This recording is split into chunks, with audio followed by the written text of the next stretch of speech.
आमिर लियाकत ने तीसरी शादी क्यों की थी? दानिया शाह का नया इंकशाफ। मारूफ मेज़बान आमिर लियाकत हुसैन की तीसरी बीवी दानिया शाह ने आखिरकार एक अहम इंकशाफ किया है, जिसमें उन्होंने ये बताया कि आखिर आमिर लियाकत को बुशरा इकबाल तूबा आमिर से शादी नाकाम होने पर तीसरी शादी का ख्याल क्यों आया।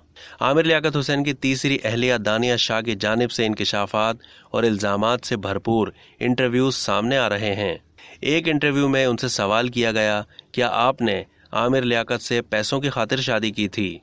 इस सवाल के जवाब में दानिया ने कहा कि मैंने ऐसा कभी नहीं सोचा था और आमिर लियाकत के पास कोई पैसा नहीं है। मुझे लगता है कि उन्होंने मुझसे भी शादी इसलिए की थी ताकि मैं उन्हें पैसे कमाकर दे सकूं। उन्होंने कहा कि आमिर लियाकत मुझे इंटरव्यूज में लेकर जाते थे और वहां से उन्हें पैसे मिलते थे। दौरान इंटरव्यू दानिया शाह ने यह भी कहा कि आमिर लियाकत कहते थे कि तुम्हारी वीडियोस बनाऊंगा और वहां से पैसे कमाऊंगा। दानिया शाह का इन वीडियोस को बतौर सबूत दिखाते हुए कहना था कि आमिर लियाकत कोकीन करता रहता था, नशे की हालत में रहता था, अपने मुलाजिमों से नशा मंगवाता था।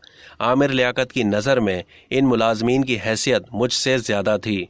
ये बात भी काबिल ज़िक्र है कि दानिया शाह ने आमिर लियाकत के खिलाफ 11,51,50,000 रुपये हक महर, 1 लाख रुपये माहाना बतौर नान नफ़का का भी दावा दायर कर रखा है। अब तक के लिए इतना ही। मज़ीद मालूमात के लिए डेली जंग के यूट्यूब चैनल को सब्सक्राइब करना ना भूलिए और फेसबुक के पेज को भी लाइक करना ना भूलिए।